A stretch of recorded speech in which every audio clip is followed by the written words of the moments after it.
ما زلنا معكم مع النجوم وأحلى النجوم اللي شرفونا، ومفاجأة حفل الختام بحضور المطربة الكبيرة كارول سماحة اللي بتسعدنا بتواجدها في المهرجان.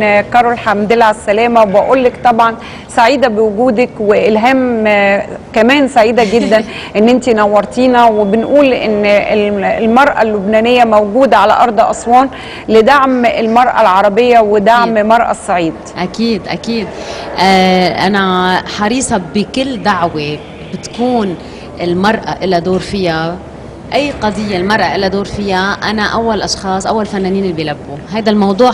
أنا شخصيا بوسي كتير بيعني لي، وحريصة دايما إن يكون إلي هيك مثل للمرأة بطريقتي يعني.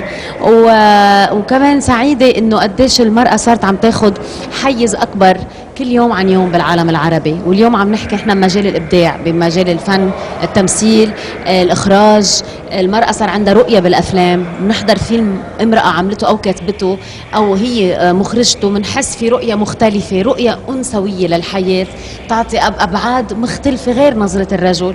هذا الشيء كتير مهم، لانه وجهة نظر اللي عنا اياها بالدنيا ما بتجي من ميلة وحدة، مش بس من وجهة نظر رجل، وجهة نظر المرأة كمان هي اللي إذا بدك بتفرجينا الحياة بيكملوا بعض يعني. وجهة نظر المرأة طبعا والرجل نحن بحاجة لهم.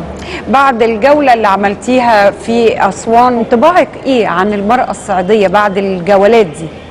انطباعي أولا إنه لازم ينعمل عمل سنوي، مهرجان للموسيقى، مهرجان أسوان الموسيقي عالمي كده لازم يكون اسمه. والحكومة المصرية لازم تكرس إذا بدك رأس مال لهالمهرجان، لأنه حرام بلد مثل أسوان، المعبد اللي زرته امبارح اللي هو معبد فيلا، مش معقول جوشه مسرحي، مش معقول. بيفكرك ببعلبك؟ مش بعلبك يعني بتقولي مثل مهرجان، بتقولي حرام ما يكون في اهتمام لهالمنطقة هي. يجوا انترناشونال ستارز من كل بلدان العالم، يكون في مهرجان للأغنية للموسيقى العالمي بأسوان. يعني بعتقد هذا شيء لازم يكون هدف بمصر، هدف للحكومة المصرية، إن شاء الله بتمنى أنه يتم. ممكن كارول تحط إيدها في إيد الحكومة المصرية وتكون هي رئيسة شرفية لهذا المهرجان، وتزرع البذرة هنا في أرض أسوان زي إلهام ما زرعت بذرة مهرجان السينما للمرأة، تكون كارول سماحة هي اللي بتزرع بذرة مهرجان الأغنية العالمية هنا في أرض أسوان. بشرفنا، يا ريت بتشرف. هنكلم المسؤولين وهقول إن أنت جاهزة. هبلغهم يعني لما حدا بيعطيني مسؤولية بحملني مسؤولية بروح فيها، بحملها وبروح فيها للآخر.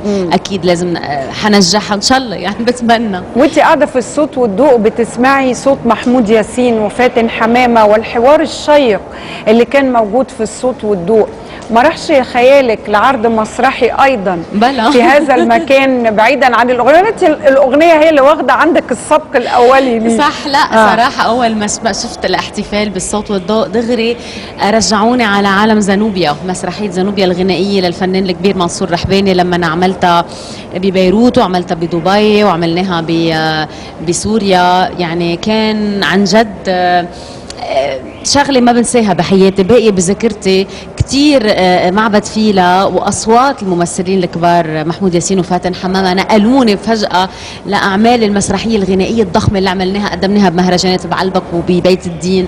اكيد احنا خدناكي في زمن تاني لما دخلناكي في اولد كاتاراكت، ودخلناكي في قلتي انا عايزه البس بقى اللبس الجو القديم مع خلاص يعني.